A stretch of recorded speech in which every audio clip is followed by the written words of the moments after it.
All right, let's talk about sex, but more specifically, the claim that sex sells. I had an experience the other day that changed the way that I buy things. I was scrolling through Instagram when I noticed my entire feed was being filled and flooded with clips and videos and any promotional content from the new Calvin Klein ad featuring up-and-coming actor Jeremy Allen White. Now, if you haven't seen this ad, no worries. It is him in just his underwear on the rooftops of New York City. And as shocking as this might sound, this took me back because it wasn't until this I noticed how sexual these ads truly are. And listen, I know what you're thinking. Well, it's an underwear ad. It's going to be sexual. But that didn't stop me from falling down a rabbit hole. For the next day or so, I was going on different platforms, looking at different products, anywhere from cologne ads to food ads. And there was one thing that stayed consistent through all of them. And that was they used sex to evoke an emotion within its consumer to want to buy things that you probably wouldn't buy. In this generation, we see a lot of different changes. We see a change of technology. There's a boom of social media, and majority of the advertisements that you will see are on social media.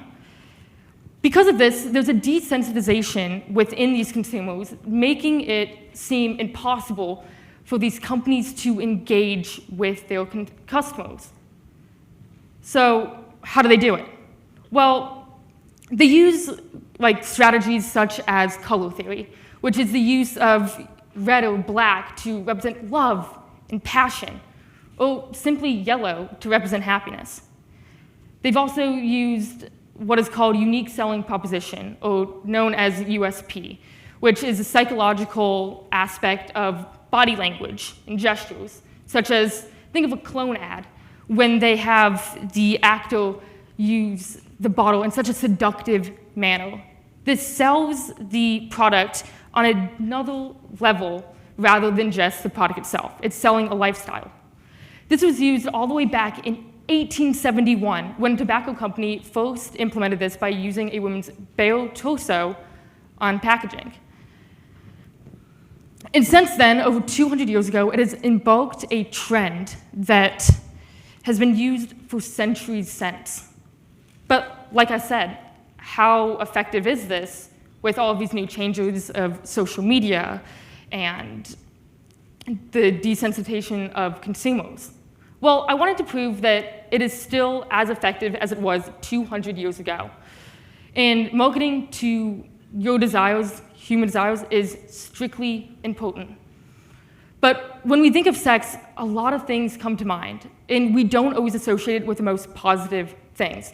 We often associate it as dirty or inappropriate, but when done correctly, it can be extremely effective and go unnoticed by the common eye. To prove this theory, I created 2 ads from a product that is the last to be deemed desirable. A product that isn't so small, but is in almost every household in America, a Q-tip. In the first ad, you see that it is very clean cut. It is very clinical. It doesn't tell a story. Sure, you see it on a CVS Instagram page, or you see it on a website, or even a poster out in public. You're just going to walk right by it, and you're not going to think twice of it. It probably won't leave a long-lasting impression on you. Compared to the second ad, it does a complete 180. It tells a story. It tells a message. It gets you engaged. It uses those colors we were talking about to evoke an emotion in you. Sure, side by side, there's a lot of similarities. For starters, it's for the same product, a simple Q-tip.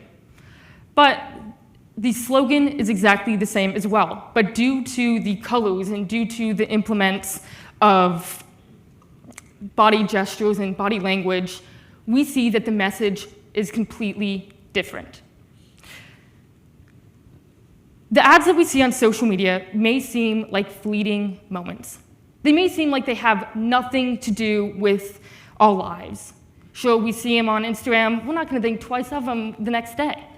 But they shape our aspirations, our preferences, and our overall purchasing decisions, to the point that even a humble Q-tip can be a seductive example of the art of persuasion. It becomes the 50 Shades of Cotton Swabs saga you never knew you needed. So, I'll leave you with this. The next time that you pick up a Q-tip, ask yourself, am I making this choice, or is a small cotton hero whispering desire into my ear? Because even in today's market, a humble Q-tip can be the start of a seductive affair between you and the art of persuasion. Thank you.